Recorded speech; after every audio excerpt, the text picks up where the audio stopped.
Hello, everyone. Welcome to another episode of Grown Mannerisms, being fluid with the currents of life. I'm your host, John. And I am Giovanna, also known as Vonnie. So today, what we want to discuss a little bit is courage. And there's a lot of forms of courage. I think 2020 has given all of us ample opportunity to show some courage. Mm-hmm. And before we get into it, let's define courage first, because I know when I think of courage, I think of someone that's fearless and, being strong and, standing in front of adversity and not being scared. But that's actually, fearlessness is not courage.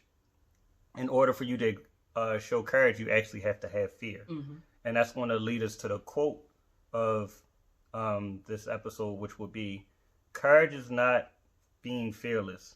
It's about having the fear and having strength to overcome it. Mm-hmm. Because in order to show any type of courage, there has to be an overcoming of fear.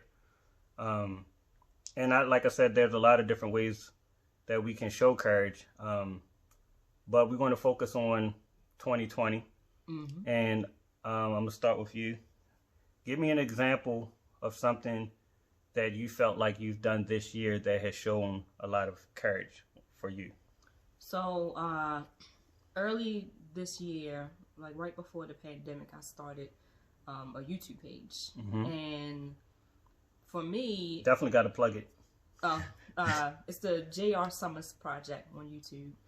And before, I would watch other YouTubers, and then I really got into watching girls who do hair, because I've had hair all my life, but I've never really, put... It's a good thing. Yeah. That's your girl that you've had hair. Right. But I never really, I guess because we come from a family with, women with a lot of hair, it's like, we don't really put a lot into it, because it's like it's not a big deal to us. Mm-hmm. And I kind of just wanted to, change up my look or know how to take care of it. So I would watch other YouTubers, and I thought to myself, I could never do that. I could never be in a spotlight like that. I could never, show myself in that way. Let me say something real quick on that note, because I think when you just said that about the family, obviously, being a man, I don't think about grains of hair like that. Right. But, of course, I've always grown my hair, except for a brief period in my time in my 20s. But people always told me, women, when they braid my hair, things like that nature, would always say, I had a good grain of hair. Yeah, good grain. Yeah, and I used to be like, it's just hair. Right. But it's because I saw all of your hair, and I'm like, that's just hair. Right. So to hear you talk about, everybody having this thick hair, or not caring about the hair because it's just normal, it just triggered something for me, because I'm like, I thought it was just me being a man, that I just was like, no, it's just my hair. It's what I always have, so I don't think about it. So yeah, go ahead. Exactly. My bad. Yeah, no, exactly. So I never, but I would get compliments on my hair, and I'm like, I really didn't do anything. In fact, if you could tell me what to do with it, I appreciate it. Right. But so I would watch them, and I would think, these girls are beautiful. These girls, they wear makeup. The hair is just wonderful. That's out of my league, Right. And it kind of hit me hard one day to go ahead and start my channel, which was it had to be divine intuition, because that's not my personality. Mm-hmm. That's not I wasn't looking to do that at all. Mm-hmm. Because of, all those fears. I don't measure up. I'm not going to be as skilled. I'm not going to be as, put together. I don't wear makeup. Mm-hmm. It was very, very intimidating, but I had to do it. And it's the pandemic hit, and so many have lost their lives. It's kind of okay, it could have been me. So if it was me, would I have been satisfied with what I left behind? And the answer was no. So there was fear to move forward in that dimension with putting myself out there, but it's also fear in ending my life without pursuing everything that I wanted to pursue. So I just had to choose what was the bigger fear, and conquer it. So that's why I started it. And since you've been doing it, have you gotten any type of satisfaction, or has the fear about presenting it lessened any? Not at all. Not at all. But I can say that when I look at it and my videos are there, I'm kind of glad that I put some sort of effort into starting something. So even if it feels like, I'm just going to be a little, far-fetched here, but let's say that, something happens to me, I just feel like my children have that to see, or they have that to as I don't think that's far-fetched at all. Yeah, that's actually good. And that type of courage we can call creative courage. Right. Creative courage, the type of courage it takes when you're a creator to present your art. Right. You know what I'm saying? And I think that is a very big form of courage. Yeah. That maybe people don't think about, because there's a lot of rejection that can go along with something like your art is so personal to you. It's like you literally putting your essence into it. Right. So it's like when you're presenting it to the world, if there's any type of rejection to it, it's almost like a rejection of yourself. You. You know what I'm saying? Yeah. And the way you see life, the way you see the world. So I think that's why so many artists, when they hit a certain wall, they can get depressed and start lacking them. Right. Because it's like the world is not just rejecting my music or my movies, they're rejecting me. Yeah. And I actually, because I'm similar, but with me, like, as much as I love writing, I have no fear. I actually have fearlessness when it comes to things that I write. Yeah. Because I feel like my writing is good. Like, anytime I share something that I wrote, even if I'm not sure how people are going to receive it, I know, I'm like, it's pretty good. Nobody's going to say it's trash. Yeah. You know what I'm saying? Because I have full confidence and surety with my writing. But doing a YouTube channel, social media, anything that, my problem is not presenting my art, it's presenting me. Yeah. My fear is, how are people going to receive me? Right. So, we from that generation that we were for the most part, we were kind of not really into social media when social media hit. Right. You know what I mean? Some of our family members still aren't on it whatsoever. I be telling people, like, I can't, it's a lot of stuff I can't talk about or do on social media because none of my, like, a lot of people I grew up with or interact, they not on social media. Right. Nor, they might have a page and it still be like one post from 2015. Right. And they know it again. We're those other millennials. Yeah. So, first of all, it took me a long time to get into social media. But then, two, it took me a while, like, the way I wanted to present myself on there was something different than what I had always done. I don't like taking pictures of myself, but I was like, I'm going to take pictures. And then when they started allowing you the ability to do videos, I said, what if I say the things that I think? Yeah. And it's like I'm talking to myself because it's just me. But if I post it, everybody can see it. Right. And so I think I can only speak for myself, but I know you pretty well. But there is a certain introversion, especially the most talented. I'm not going to say the most talented. That's probably the wrong word to use. Some of the most, it takes sometimes creative people. I'll just say sometimes creative people are introverted because you're in your head a lot. Yeah. You ain't like me especially when you write your imagination. You're in your head a lot, and it takes a lot of solitude to be able to create your art. And I am very introverted. However, I have social skills. And it's kind of like a weird balance because I'm not socially awkward, I'm actually accepted in a lot of circles and in a lot of forums, and people actually like want to be around me and want to talk to me, want to be my friend, things like that, which is great because I feel the same way. However, I am introverted, so I don't want to be, you know what I'm saying? So it makes this weird pull and take where I sometimes when I'm presenting art, I'm like, are people going to accept me? Because I'm so inconsistent. I go, you know what I'm saying? I can come off as, because the closest people, loved ones, friends, I can go months without speaking to them. Yeah. You know what I mean? And it's not because of anything bad. It's just, I just want to be alone. Yeah. You know what I'm saying? So sometimes when I'm presenting me, I'm awkward in how I'm received. Because I know it's kind of like a catch-22 too, because if I was the socially awkward introvert, people wouldn't want to be around me. So they would be cool with me not coming to things or being around. Right. But because I'm not socially awkward, I have to be careful not to alienate people with my introversion. Right. Well, that goes back to what I was saying earlier about the bigger fear. It's like I have a fear of putting myself out there for public criticism and judgment, but I also have a bigger fear of dying without accomplishing anything. Yeah. So with my introversion, I have, I don't want to say it's not a fear of like my social interactions. It's a little bit of discomfort and awkwardness and, you know, not knowing what to say or do. But then I have a bigger fear of being judged about that.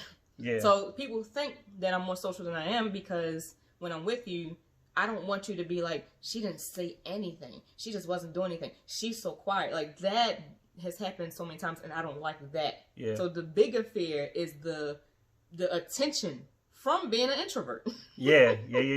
You know what? That's actually like something that I actually communicated to somebody.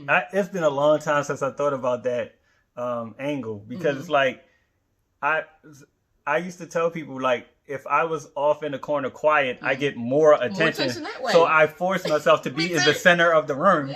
Because I'm like, if I'm not, everybody's going to be like, what's wrong? John, you all right? You having fun? And I'm like, yeah, I'm good. No. Look, you want to come? And I'm like, oh, now everybody looking at me now. I'm the same. So I put myself in the middle and maneuver around the room until I can safely make my exit. Yep. Sometimes I start maneuvering my way to the door. Yep. But, you know, there's a lot of different type of courage, but that is a very, very important courage, because that is something like, you know, a lot of times when you think of courage and we think of a heroic act. So it takes something extreme to happen, and then it's like, here's my courage, you know, but that's that one moment or one instance that requires something extreme, some extreme passion, love. You get that extra burst of energy from somewhere. Like if you see somebody about to get hit by a car, a loved one, you can rush out. Like it's like, you showed a lot of courage because you were scared too. But that daily courage, which requires daily interaction with people, that is an extreme courage, because it affects your day-to-day interactions with people. And our social life is our community. Like, you know, I learned recently that, you know, I mean, well, not like I learned it, but I'm starting to appreciate human interaction more, in the sense of, like, we all need it. We all need a community. You know me, I always feel like, I like being by myself, so I can shut everybody out and just me, and I'm happy. You know what I'm saying? I think having children changes that as well, because I can't force my child to live alone because I want to live alone. You know what I'm saying? Like, she needs a community as well. So I think that is one form of courage that, and how do you handle that courage? Like, what type of pep talks, what type of looking in the mirror do you do or say that gives you the courage to, one, start when you first started, and then now to keep going? Because, you know, again, being an introvert, sometimes you just say, forget it. I don't like. You might not feel like promoting it. You might not feel like engaging with people in order to get people to watch it. So how do you convince yourself to do those things or overcome those things? I try to consider the fact that I wish that I could see my ancestors in action. I wish I could see my great grandmother, what she did to her hair, you know, or just just so I can have some kind of footage of who she was. Like, actually, I know you've seen pictures of Grandma Rena. I have a friend who does genealogy. I hate this word. You know what I mean? That type of research. But she kind of piggybacked and we used and found Grandma Rena and things like that. And the first thing she looked at in Grandma Rena pictures that she saw was like her hair, the way she does her hair, like it's kind of like, you know what I mean? And the way she, like, hair was like the first thing people noticed about a lot of people. Like, even when I show pictures of your mother or my mother, it's like people will say, "Oh, nice hair." You know what I mean? So that is actually something that people notice a lot more than I thought. Yeah, me too. You know, surprisingly, I was just like, you know, I didn't even know that world existed, because, like you said, we kind of late to this, you know, the social media game. We're like, you know, we're like those millennials where it's like we could like lean onto the side of like the generation before us just a little bit. We the tweeners. We the in-betweeners. And I forgot my point totally. I was talking about what type of things you do to overcome that courage. Okay. I mean, the fear.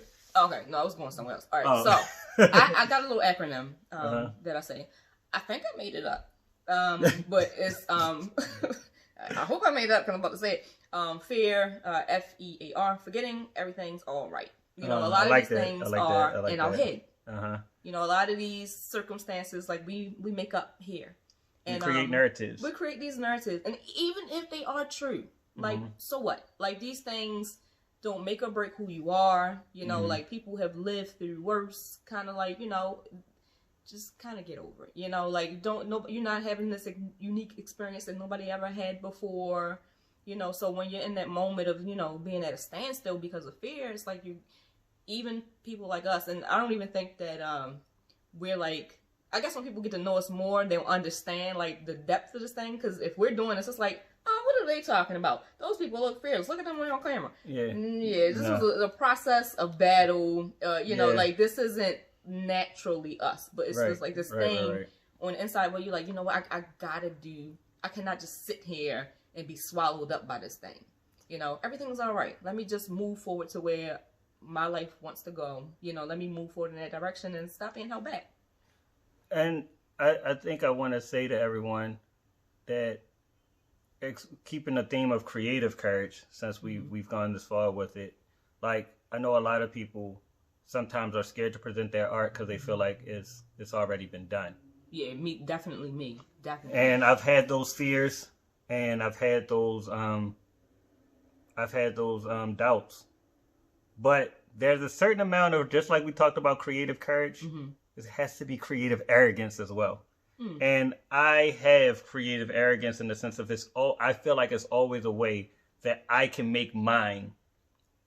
I don't want to say better because I don't critique anyone else's art, but I can make mine stand out. Yours is unique, no matter what, no matter who you are. You got to remember, you could be doing the same thing as someone else, but there's always some part of, like, you know, I always like to say that we all share similar chapters, but no one shares the same book. Right. So there's always something in your story that's uniquely you, that's strictly yours, that no one else can duplicate, replicate, imitate. Right. Like, it's strictly yours. We both can tell a story about someone walking to the store and tripping over a curb. But in your story, yours might be like, oh, and I had on some bright red shoes when it happened, and I scuffed the front of my shoe when I tripped, and then now I'm like, oh man, now I got to go buy these new shoes, and then the whole story shifts to how I'm going to replace these shoes that I just scuffed, because red is my favorite color. Everyone can't share their story, so even though your art may be taking the same tone or road as someone else's, there's always a veer, and that veer right or veer left is your uniqueness, and that is always what will shine through, even if you're creating something, because whenever there's a lot of people creating the same thing, that means there's a demand for it. Right. And if there's a demand for it, yours can shine through. Exactly. And that's very, very important. I think one of the things also to help push me through is, like I said, it's a thousands of YouTubers, you know, thousands of girls who just do hair on YouTube. They're prettier than me, their hair is longer, their houses are better. I beg to differ. Yeah, like, I mean, all that stuff. But still, there's somebody who's a friend to me that hasn't seen anything that they've done. So the first person that was like, hey, where'd you buy that comb? Or, hey, is that gel any good? I was like, here it is right here. This is how I know that I'm in the right position, because somebody is like, hey, could you help me? And I was like, boom. Like, through all my fear, and there were a lot of them, believe it or not, through all my fear, I was like, this is why I do it right here. Because somebody is looking and they're like, you know, hey, you help me out. And I was like, that makes it worth me getting over it. I was also thinking about, too, when we were talking about, because that's another fear that I had, reason why I didn't. I'm like, so many people are already doing it, and they're doing better than me. When we talk about our favorite actors, it's like when we make our little list and we're like, I think he's the best, and I think he's the best. It's like when we say that, like, Leo should hang it up because Tom, you got the #1 spot. You know what I'm saying? It's like, no, it's like we need all of their talents to make up our entertainment. Will Smith couldn't do some of the roles Denzel did. Exactly. Leonardo DiCaprio can't do some of the roles Brad Pitt did or Tom Hanks did. Tom Hanks can't do what Tom Cruise did, he can't do what Bruce Willis did. So, exactly. So yeah. And that goes for us too. It don't seem like it, but it goes for us too. Yeah, because I mean, like you said, it's all needed because there's no 100%. No one gets 100% score on Rotten Tomatoes, right, per se. Right. So even if you get a 98%, it's 2% of people that might like something else. Exactly. And of that 2%, maybe only 1% like shows, but that's like, and especially when it comes to art, especially when it comes to creating anything. And when I say art, that can be a writing, that can be videos, that can be clothing, that could be hair, that whatever it is that you touch with your own hands or create in your own mind. There's so many people that's impacted by art. Yes.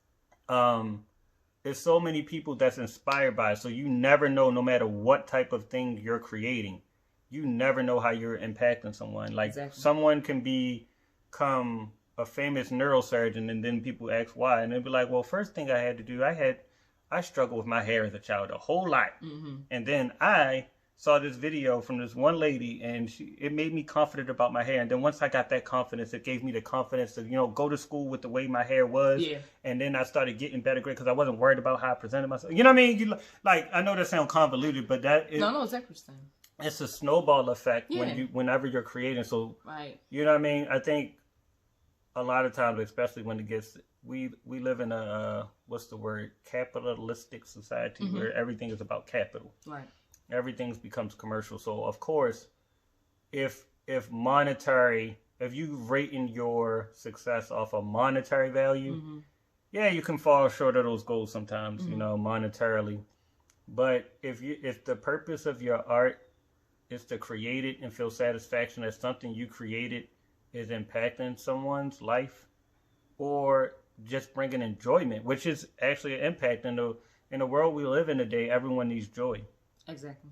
Everyone, I didn't realize how serious my conversations had come until I told a joke one day and laughed, and I was like, when the last time that used to be a big part of my personality, just joking around because I didn't take anything serious. Yeah.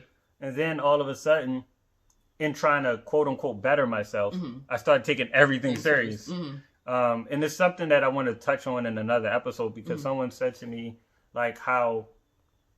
what is maturity? And I think sometimes when you get to a certain age, you feel like you have to present yourself a certain way. And I think that, it was certain things that I felt like was too young to do. But they still things I love to do. Right. And then I was like, I'm still doing them, but I wouldn't feel good about doing them. So I started taking things a little bit more seriously than I actually... It's fine to do that if that's your natural progression. It wasn't mine. Because I still didn't take things seriously. Yeah. But I was like, I gotta act like, it's immature of me to not take these things seriously. Right. And so I got away from my natural flow, which is I'm kind of carefree. Yeah. You know what I mean? I'm kind of loose, especially with what I find funny. But then I started finding this stifleness that I put on myself. I started stifling myself a little bit. And I think finding joy is whatever brings you joy. Right. And your art should bring you joy. Yes. Once your art, I know with me, once writing, when I wanted to create a book, I was just like, I want to get a book published. I wanted to be a New York Times bestseller. Then it became work. Yeah. You know what I mean? And then it wasn't fun anymore. One of my life words, if I can call it, is balance. Yeah. And balance, and I'm thinking about how that even ties in, what you just said about the, everything's funny. Nothing's funny. It's you gotta find the balance. You swing it from one extreme to the other. And now that you said that, now I'm thinking fear is being off balance. Fear is just leaning too much on one side, thinking this is not going to work. This is wrong. This scares me. I'm afraid. This is too much. You need to level it out. Not saying that the fear has to be 100% eliminated, because sometimes it's a motivating factor to push you to where you need to go. But fear can become the thing that weighs us down to the point where we're not productive. So let's look at it like that. If that's the scale, let's say fear has to be balanced by faith. Yeah, exactly. You know what I mean? Right. Faith and fear can go hand in hand, because when you have too much fear, you're not having faith in whatever it is, whether it's Right. faith in God, whether it's faith in yourself, whatever faith that you know you're capable, whatever that you don't feel like you'll be spiritually, that you'll be pulled through or saved from this. So Right. if fear, and I don't know if faith can be, you can have too much faith. Yeah, I was But going to say that. but if you have too much faith in yourself, sometimes you're not weighing the fear, so that can make you reckless. You're not wise. That's exactly what I was You going to can say. be. We know exactly. I mean, me and you, like, we were involved in kind of shift gears, but that goes to, not to go into too much detail, but we were involved in a home invasion together, Right. and I was held at gunpoint, Right. and what I took as courage, because I was looking at you saying, "Oh, Vonnie not scared. Why I'm gonna be scared?" Right. And so instead, but now as an adult, as older adult, that wasn't courage. It was actually stupidity and recklessness. Because when I was told what to do, and I'm like, "Nah, I ain't gonna do it." Right. You know what I'm saying? That was really stupidity. So That's I had how- too much faith, Yeah. and not enough fear. Right. That's what I was thinking. I was just like, yeah, he's a little too non-compliant to have this equipment pointed in his direction. Yeah. So I think that's the key: fear, balance with the right amount of faith, and that's how you achieve your balance. Yeah. I think that's actually a good way to wrap the episode. And so I think what we would love everyone to take away from this is remember the quote, which is, courage is not the absence of fear; it's having fear and then having the strength to overcome it. And I really loved your acronym for fear, so I would like you to repeat that again. Fear, forgetting everything is all right. Yeah. And remember, like I said, you're going to have your fear, but balance it with your faith in yourself and your God and whatever it is that you stay grounded in. That fear has to be balanced by faith. And just remember, no matter what you're creating, if 100 other people are creating it too, there's always a way for you to make it unique, and there's always a way for your talent and your art to shine through. So thank you guys for listening. This is Grown Mannerisms, being fluid with the currents of life. I'm John. I am Giovanna. And we'll holler at y'all next time.